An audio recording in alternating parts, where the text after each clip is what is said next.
Hello and welcome back to Rolling Solo. My name is Adam Smith and today we are in trouble. That's the best way to say it. Looks like William is surrounded by not only Mr. Vanderbilt but a cultist, whereas Father Mateo has a cultist and a deep one close to him, and there's a few more deep ones coming from the hallway and the library to come visit. So this is getting a little bit crazy, and we're getting to that brink, or that kind of, we're sitting on the edge of crazy things happening because my character William can handle 7 sanity and 7 health damage, not only on the next turn coming up as he dazed and stunned, but he's already got 5 sanity hits against him and 4 damage, so we're getting there. 1 more damage hit actually on Father Mateo, and he gets the wounded condition, which is not good. But where we left off in the last round was we had just done the majority of the Mythos phase, but we hadn't finished Mr. Vanderbilt's horror check. So we're going to go ahead and do that now. So this horror check is going against poor William, who's already had a bad enough day as it is. And so this is likely to get worse for him. Mainly because the Mythos phase threw a bunch of rats at him and the other cultists attacked him, and he's just really not having the best day ever. So here we go, resolving for Mr. Vanderbilt. Mr. Vanderbilt rolls up a sleeve to reveal row upon row of fish hooks that are buried in pallid fishy flesh, forming an obscene sigil. Suffer 2 face down horror and your will -1 negates. Ouch. Okay, well, we get to roll 1 additional die when resolving a will test because of the Holy Cross. However, there is a -1 on the check, so we just get his 4. And we need to get 2 successes to stop potentially 2 face-down horror that we could get. And we did. Perfect. So we negated everything about that. Awesome. So we're done. This is the end of the Mythos phase. Finally, we can go back to the Investigator phase. It's about time.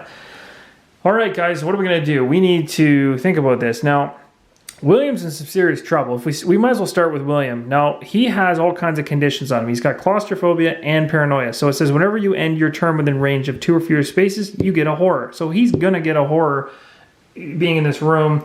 I can't even get out. Even if I move, I'd have to do an evade check, so that's wonderful. So I move for 1 action, do an evade check, or first, then move. And then move again. That would be my entire turn, which in my opinion is kind of a waste because then I'm just running away and they're likely to come following me anyway to hit me. So I might as well stay in there even though my claustrophobia is going to trigger and hurt me. This one here, Paranoia, says whenever you end your turn within range of another investigator, you flip a horror. This is a good one to have right now because both of my characters are so far away. Doesn't really affect me. However, I am dazed and stunned. So those are 2 things that are going to curve or trigger for me for this entire turn for William. But after this, I can discard both of them. So dazed says you can't spend clues to convert dice. That's okay because I don't have any clues. Yay. Stunned says you cannot perform more than 1 single action during your turn. So that's pretty sad. I can only do 1 attack essentially against these guys and I have to make it count. So that's all I can do. I'm just going to do an attack. That actually, just being stunned alone, limited my whole rant about me potentially moving out of here. The best I could do would be to evade and get to here. That's all I could do. But I'm not going to do that. I'm going to try to attack. Now let's take a look at the cultist here and Mr. Vanderbilt to see which one's more damage. Now, from what I'm seeing here, we've got 1 hit on this cultist already in the room with William. So we should be going after the cultist, and for now, we'll avoid William. William's damage is 6. We're going to need a lot to take him down, but I want to get rid of the amount of hits that are coming against me, and the cultist is the closest to death, and because I only have 1 shot of doing this, I'm choosing him. So I'm going to attack him, and I'm going to be using my broken bottle, which is a bladed weapon, so we're going to go ahead and do this. You advance slowly on your foe, taking careful note of the footing. Use your observation 4, and you're looking for 2. So not bad, I get 4, and I just need 2, and I have nothing that can boost my observation. So we'll see how this goes. Whew, got it. All right, if you pass, you act as soon as you see the enemy's feet shift. Your foe lunges forward to intercept you, but you dodge aside, cutting a bloody gash along its arm and back. The monster suffers damage equal to the weapon's damage plus your test result. But that is more than enough. I've got 2 here, plus 1, that's 3. So it's going to take his damage from 1 easily to 3. He has been defeated. Amazing. So this guy is now off the board. He's been killed. Perfect. One less guy to worry about. That's what we like to see. Now, the turn is done for him. So I'm going to have to think about everything that comes into... So dazed, essentially, at the end of his turn is now discarded, because at the end of your turn you discard it, and I didn't use any clues for it anyway. So this will get discarded. I'm going to put it over here, and I will shuffle it into those decks later. Stunned is now removed. I only used one action because I was stunned during his turn. So this card is going to be removed as well. Now we take a look at Paranoia. That did not trigger because I ended my turn and I'm not within range of Father Mateo. Claustrophobia, however, does trigger, so I do get one face down horror that I don't get to look at. So that'll go in this pile as well. Now we have 6 horror here, so one more horror and William York goes insane. Just to note. Now we're going to move over to Father Mateo. So Father Mateo's got Paranoia. That again won't trigger because he's got too much interesting things happening. We should probably pick who we want to fight in this situation. It might be worth my while to do something wild and maybe kill a cultist and a deep one at the same time. So maybe I should use my wither spell. I'm going to use my wither spell against the cultist. So I'm going to do that attack. So we're going to be pulling this to the side. And I'm going to go ahead and pick this cultist, which doesn't have any kind of symbol on him. So is the one without a symbol. Actually, he's the only cultist left now. So we're going to attack this guy. And we're attacking him with... this is a firearm, at least is what it's considered based on its card. Oh no, sorry, this is a spell. This is a spell, sorry. Yes, so we're going to be attacking with a spell of Wither, because it says, as the spell takes effect. Okay, we're attacking with a spell, so we click that button. You bring the heels of your palms together and draw back a ball of glowing energy coalescing in your hands. You speak the words to power the curse. You use your lore, which is -4. I have nothing else to boost that, so I'm going to have to just go with the 4. We're looking for 2 successes, and really this is a big gamble because Father Mateo has literally no other... Oh, sorry. One other thing I forgot is, William York gains a clue for defeating the cultist he got in that room. So he does have a clue for later rounds. That's good. Sorry, but going back to Father Mateo, he doesn't have any clues for this, so here we go. We're looking for 2. Ugh, we only got 1. So we failed. If you fail, you stutter while speaking, just like I just did. The incantation and the ball of energy explodes in front of you. You and each other investigator in your space suffer 1 face down damage. Then flip the spell you attacked with. Okay, so I get a face down damage that I don't get to look at. Now I'm at 1, 2, 3, 4, 5, 6. With that, Father Mateo has just gone into the wounded state. So what we'll do first is we'll go ahead with what happens with the Wither spell. So we're going to flip our Wither spell. It says, you shout as the spell leaves your body, barely managing to direct its wild power at another foe. Another monster within range suffers 2 damage. Hey, that's good. If no other monsters are within range... Now, it says another monster within range, not the one you're attacking. So I attacked the cultist, so I can maybe go ahead and attack the deep one with this. If no other monsters are within range, then another investigator suffers the damage. Awesome. Discard this and get another one. So what I'm going to do here is I'm going to go ahead and hit continue because I'm done. I'm going to go to the deep one, which is a purple back, and I'm going to click on that. And I'm going to give him... Oh, nice. He has 2 damage on him from the last attack. Well, how handy is that? Look at that, guys. We killed him. He goes up by 1. We confirm his death. We no longer have a deep one here. That's awesome. So we get to check that guy off the board. We're not doing too bad. We're not doing too bad. Now, this card here says then discard this card and gain another one. So we'll take this card. We're going to put it over here, which I will eventually put back into the deck correctly once I do some wonderful shuffling. We grab a brand new Wither spell and put it over here. Okay, so things are going all right. I like where this is going. This is good. The other thing that just happened, is that Father Mateo has actually wounded himself. Now, what happens when somebody gets to the point of being wounded completely? There's some steps involved, and I'm going to go through those with you guys now. So it says in the rulebook, when an investigator has suffered damage, whether face up or face down, equal to his health, an investigator becomes wounded. When an investigator becomes wounded, he gains a wounded condition and discards all his face-down damage. While wounded, an investigator cannot perform the move action more than once each round. When a wounded investigator has suffered damage equal to his health, that investigator is eliminated. So all of his face-down damage goes, all the damage goes away. And let me just make sure it's all the damage. All his face-down damage. So you'd actually keep your face up damage, but in this case, I lose all my face down damage. So I'm gonna go ahead and put this on the bottom of the pile. It's all gone and washed away. However, it's not that great because I do get a wounded card, which is now kind of an effect that stays in play for me along with my paranoia. So now what does this wounded card say? You cannot perform the move action more than each round. So again, it's referencing that effect. You have suffered damage. When you have suffered damage equal to your health, you are eliminated. So once I get to 6 again with Father Mateo, he is dead. He's eliminated completely from the game. This is where a character can be killed off. But I think we're doing okay. I say that, I'm not too sure, but I think we're doing okay. But guess what, guys? We're going to do Father Mateo's second action, because that was just his first action.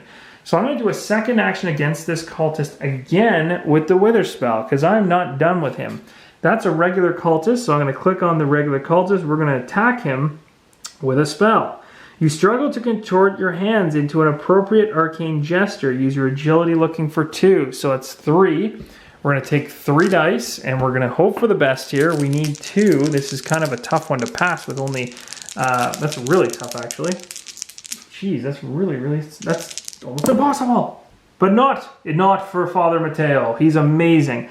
If you pass, your hands suddenly freeze in place, and a jolt of black lightning leaps toward your enemy. The monster suffers damage equal to the spell's damage. Awesome. So essentially, we get 2 damage on the Wither attack, which goes against that cultist. It doesn't kill him, but it gets him up there. Then flip the spell you attacked with. So we're going to flip this spell. For a moment, you see yourself in the face of your victim. Suffer 1 face down horror. Ugh, that's no good. So we get to take a horror and throw it on him. Now his horror is ticking up. Then discard this card and get another Wither spell. So I was hoping that I would get something that would allow me to boost up my attack. All I needed was 1 more hit against that cultist and he'd be dead, which would have been great because it would have been just a little less on the board, because we still have these deep ones coming after us. And that's it, guys. That is the end. So we have now successfully completed the investigator phase. So we can probably go right ahead and do the mythos phase right now. So let's jump out of here, confirm we're finished. We are. Mythos phase begins. The corridor in front of you twists, it stretches on forever. It is impossibly long, impossible. Each investigator in a hall or alley suffers 2 horror. Will negates. I am in an attic and I am in a bedroom. I am not in a hall, or this is a hall space here, right? All this whole L right here, or an alley. So I'm fine. That mythos event doesn't affect me at all. Mr. Vanderbilt moves 2 spaces toward the nearest investigator, then it attacks. He's going to attack, obviously, William, who's sitting right in the same space as him. So he's going to attack. Vanderbilt slips forward and places a single cold hand over your mouth. He's going to use agility against William. Now, William's agility is a 3, so it's not, I mean, it's okay. It's not terribly great. I need 2 successes, but I do have that clue, thank goodness. And so we'll go ahead and roll this and hope to pass. Come on. Oh, that's not what we wanted, guys. We needed that magnifying glass. Do I have anything else? No, I don't have anything else, guys. That's too bad. I didn't get a magnifying glass. Shoot. So it says, what does it say here? Where's the, if you fail, the sensation of cold salt water rushes into your lungs and you begin to drown. Oh my gosh. Suffer 1 face down damage. Okay, so we'll get 1 face down damage that we can't look at. So that brings us to a total of 5. That's bad. And 1 face down horror and become stunned. So we get a horror face down. Oh, this might have ticked us over. We just went 1, 2, 3, 4, 5, 6, 7. We've just gone insane. And we're stunned. So we're going to go ahead and pull a stunned card from the deck. Where is it? Stunned. Oh, geez. So that's bad. We got a stun condition on William as well, and he just went crazy. All right, so that's done. Jeez. Okay, so let's deal with the fact that that William has just gone nuts. So when someone goes insane, when an investigator suffered horror, whether face up or face down, equal to his sanity, the investigator becomes insane. And when an investigator becomes insane, he gains an insane condition and discards all his face down horror cards. So I keep these two. I lose all the ones that are sitting face down. So these ones are going to get discarded, and I'll end up putting them at the bottom of the deck later. What else happens? Because I'm sure there's more. He reads the back of his insane condition, but he cannot reveal the back of the card to the other investigator. Now, this is where things get interesting because I've pulled... Now, what they're talking about is when they're talking about when you're playing a co-op game. In a solo game, it doesn't really matter because I've pulled out cards that have cards that are in this deck meant for a solo game. So, in other words, there's certain cards you can pull in here that say, like, you can't speak for the rest of the game or something like that, or you've gone so crazy that you can't speak. So then if you had other players at the table you're playing with, you can't talk to them anymore. But when you're playing a solo game, that type of mechanic doesn't work. It actually breaks the game, or it actually is super easy, and actually that would be a perfect thing to get because... I wouldn't mind just not saying anything, although the video would suck. So this one here is an insane condition when it tells us that we're supposed to flip it and look at it. It says, look at the back of this card, but do not reveal it to other investigators. When you have suffered horror equal to your sanity, you are eliminated. So as of right now, we essentially have 2 we have to keep, and we have 7. So we take 5 more, we're dead. What does this say? And you can see down the bottom here, it's got a 1+. 1+ means you can use a solo. It says your friends glance at you. Distrust is in your eyes. You're very suspicious. No effect. You win or lose the game as normal. Okay, so that's not bad. That wasn't a bad one to get. So I might have lucked out there. So I'm suspicious, but like there's no game effect that changes anything. I'm still doing all right, I guess. We'll go ahead and hit continue. See what the next thing is. The cultist, the regular cultist, so that would be this guy right here who's next to Father Mateo. He moves 2 spaces toward the nearest investigator, then it attacks the investigator in its space with the lowest. So he's going to now move into the space with Father Mateo in order to attack him, and he will do that. The cultist hooks one arm around you, then pounds you with fist and knee over and over. Suffer 2 face down damage. Your strength negates. So Father Mateo's strength is a 3. Sadly, that's all he's got. I don't have any clue tokens with him. So I'm hoping I can pull this off. I got 1. It says suffer 2 face down damage, so it looks like I'm going to be taking a face down damage. So that's too bad. And that's bad news because if I take 5 more of that based on the fact I'm wounded, I'm eliminated from the game. So that was the last thing I needed right now. If you suffer 1 or more damage, the flurry of blows knocks the wind out of you, become dazed. Oh my gosh. So now my character's dazed for his next turn. So now I have Father Mateo who's dazed, and I have William York who is stunned. This is wonderful. So we're going to have to deal with both of those conditions. Please make it stop. Now a deep one. The deep one is the regular deep one. That would be this one right here without the green symbol in them.